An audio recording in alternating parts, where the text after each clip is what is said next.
November 2022. People opened the FTX app. They tried to withdraw their money. Nothing happened. They refreshed. Still nothing. Billions of dollars stuck. Within 72 hours, a $32 billion empire collapsed. And the man behind it? Just weeks earlier, he was being called the next Warren Buffett. This is how FTX rose faster than almost any company in modern finance, and why it disintegrated almost overnight. Sam Bankman-Fried didn't look like a financial titan. Messy hair, cargo shorts, awkward interviews. He looked like a college kid who forgot he was on camera. But he was a math prodigy from MIT, a former Wall Street quant.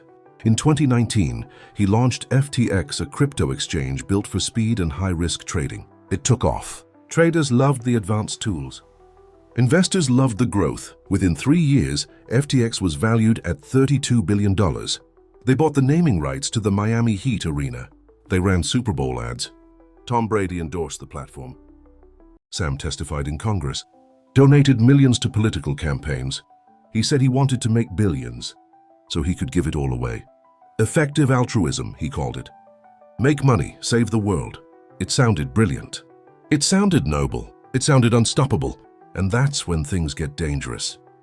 Behind the scenes, there was something most customers didn't understand. Sam wasn't just running FTX. He also controlled a trading firm called Alameda Research. Now, normally, exchanges don't touch customer deposits. They hold them, safely, separately. But FTX wasn't structured like a normal exchange. Quietly, billions of dollars in customer funds were sent to Alameda. To trade, to invest, to make high-risk bets. If those bets paid off, no one would ever know. If they didn't, FTX wouldn't have the money to give back. But the public didn't know that. Not yet. Then one article changed everything. A crypto news outlet published a leaked balance sheet from Alameda. It revealed something disturbing. Most of Alameda's assets weren't cash. They were FTT. FTT was a token created by FTX itself. Think about that. The company had printed its own token and was using it as collateral. If FTT held its value, the illusion survived. If FTT dropped, the entire structure would crack. And then it did. The CEO of Binance announced he was selling his massive FTT holdings. Panic spread instantly. FTT's price collapsed, and customers rushed to withdraw their money. Billions requested within days. But there was a problem. FTX didn't have it, because it had already been used. This wasn't a crypto dip. This was a bank run. Withdrawals froze. Investors pulled out. Binance briefly offered to buy FTX, then walked away after reviewing the books. That was the final signal. Confidence evaporated.